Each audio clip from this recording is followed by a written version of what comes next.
ištisai, nu kokia durna valdžia? Nu kodėl sakau, tu taip sakai, kad jin durna ta valdžia, jeigu jinai nedurna?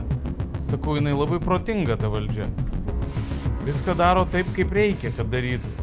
Tik tai vienintelis skirtumas, kad užsakovas darbdavys tai esi ne tu, o darbdavys jų yra visai kitas darbdavys.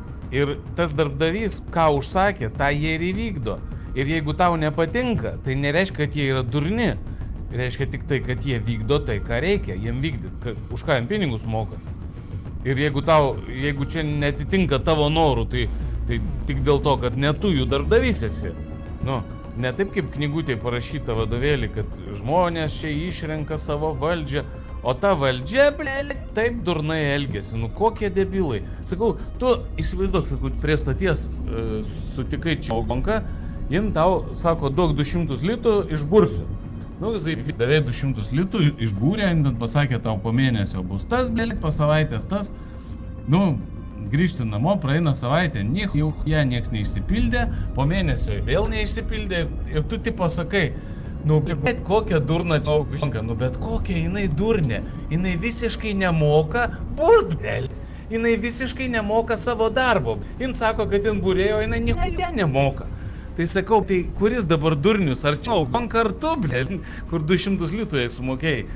Jinai, sakau, nedurnė, lygiai taip kaip mūsų valdžia irgi nedurnė yra. Dėl to, kad jie daro, tai ir labai beje neblogai daro. Ir taip sugeba padaryti, kad netgi jūs visi tikit, kad jie čia patys sugalvojo viską, ką jie daro. Su tai Rusija visas, su visais balionais, hunoinais, su viskuom.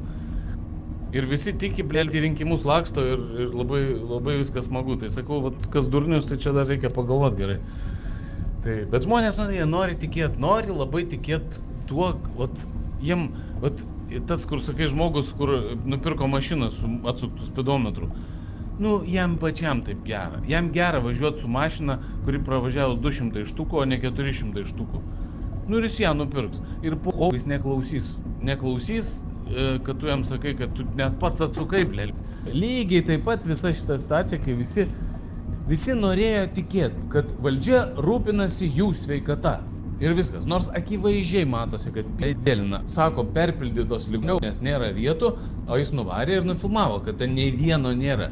Boba budinčioji pasakė jam į kamerą, sako, kaip, sako, šiaip nėra, iš vis paskutinis buvo, šiandien išrašėm, dabar sako, tuščia.